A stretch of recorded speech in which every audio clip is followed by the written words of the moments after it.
రానున్న మున్సిపల్ ఎన్నికల్లో బీజేపీ ప్రభంజనం సృష్టిస్తోందని నిజామాబాద్ ఎంపీ ధర్మపురి అరవింద్ ధీమా వ్యక్తం చేశారు. ఈ విషయమై ఆయన మీడియాతో మాట్లాడారు. బీజేపీకి మున్సిపల్ ఎన్నికల్లో రాష్ట్ర వ్యాప్తంగా మంచి ఫలితాలు వస్తాయని ఆశాభావం వ్యక్తపరిచారు. మనం గెలుస్తున్నాం కూడా అని అభిప్రాయపడ్డారు. మరోవైపు సీఎం రేవంత్ పై కీలక వ్యాఖ్యలు చేశారు. కాంగ్రెస్ నాయకులే కాదు, కాంగ్రెస్ ప్రభుత్వ ముఖ్యమంత్రిది ఏ పార్టీ అనేది కూడా అర్థమవడం లేదని విమర్శించారు. ఇక బీఆర్ఎస్ ఎక్కడా కనపడట్లేదని, వాళ్ళ క్యాండిడేట్లు కూడా తిరిగి గతి లేరని అన్నారు. మీడియా మిత్రులందరికీ నమస్కారం.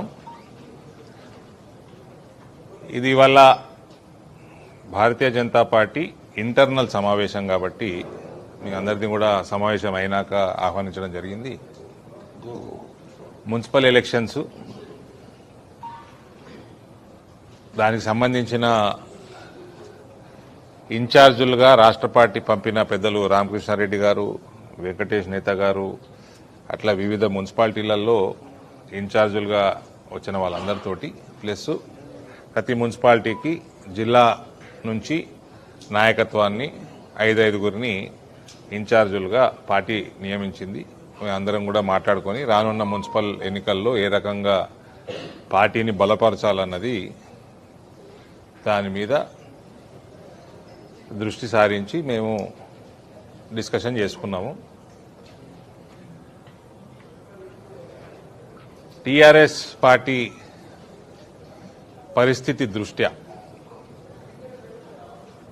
భారతీయ జనతా పార్టీకి ఒక మంచి అవకాశం, అది నా నియోజకవర్గమే కాదు రాష్ట్ర వ్యాప్తంగా కూడా మంచి అవకాశం. వాళ్ళకి అభ్యర్థులు దొరకలేరు, 4 రోజులైతే నాయకులు కూడా దొరకరు, అందరు జైళ్ళలో ఉంటారు. అది రేవంత్ రెడ్డి నియత్ చక్కగా ఉంటే. కాబట్టి ఇటువంటి అవకాశాన్ని మన నియోజకవర్గంలోనైతే మనం ఎట్టి పరిస్థితుల్లో చేజారేసుకోవద్దు. దానికి తగ్గట్టు స్ట్రాటజీ, వ్యవహారము అన్నీ ఏ రకంగా ఉండాలన్నది మేము మాట్లాడడం జరిగింది.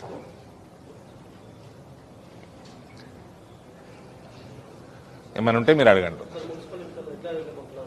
చెప్తే కదా ఇప్పుడే ఎట్లా వెళ్ళిపోవడేంది. ఇంకా ఇక్కడైతే మనకి టీఆర్ఎస్ ఎక్కడ కనబడతలేదు, ఇందూరు జిల్లాలో కనబడతలేదు. ఈడ కూడా నాకున్న 2 నియోజకవర్గాలలో కూడా టీఆర్ఎస్ టికెట్ అడిగేట వాళ్ళు కూడా చాలా తక్కువ మంది ఉన్నారు. అది good opportunity for BJP to strengthen further.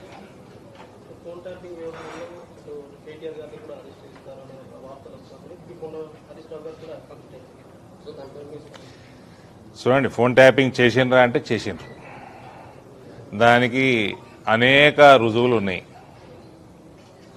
వాళ్ళని అరెస్ట్ చేస్తారా లేదా అన్నది రేవంత్ నియత్ మీద ఉంటుంది.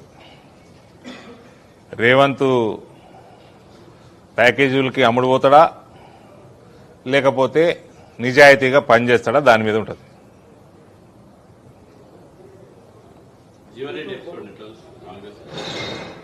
వస్తాడు, చెప్పండి, పర్లేదు, వేరే సబ్జెక్ట్ అది.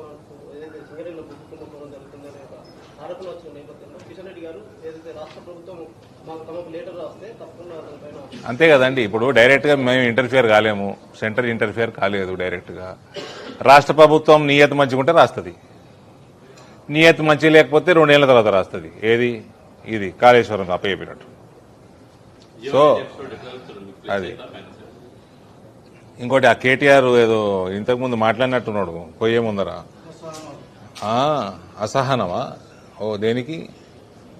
వ్యక్తిత్వ అంటే క్యారెక్టర్ అసాసినేషనా? అరే చెర్సీకు క్యా క్యారెక్టర్ భయ్.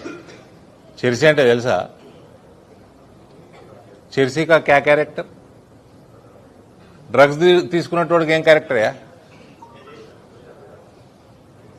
డ్రగ్ తీసుకునే కాదు, దీని మీద ఇంకో కేసు పెట్టాలి, డ్రగ్ పెడ్లర్ కేసు పెట్టాలి, డ్రగ్స్ ని ప్రమోట్ చేసిన కేసు కూడా పెట్టాలి. He is Pablo Escobar of Telangana. దాంట్లో కూడా డబ్బు సంపాదించారు వీళ్ళు కల్వకుంట్లో. వాళ్ళదేం క్యారెక్టర్ అండి సార్? చెప్పండి.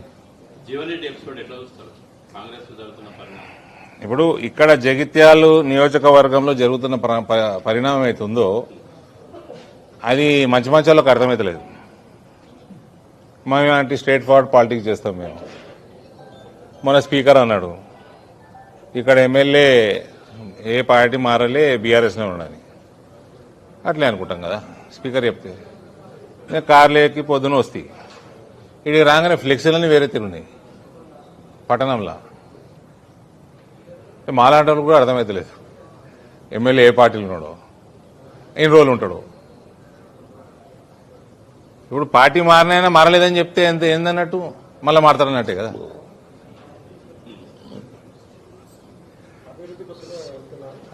This is anchor Ravi. Hi అండి, నేను మీ Jabardasth auto punch Ramprasad. Hi it's మీ మాధవీలత. హలో అండి, నేను మీ సుడిగాలి సుధీర్. హాయ్ హలో నేను Jabardasth Sri. Please subscribe to Public Talk TV. Please subscribe to Public Talk TV. Please subscribe to Public Talk TV. Please subscribe to Public Talk TV.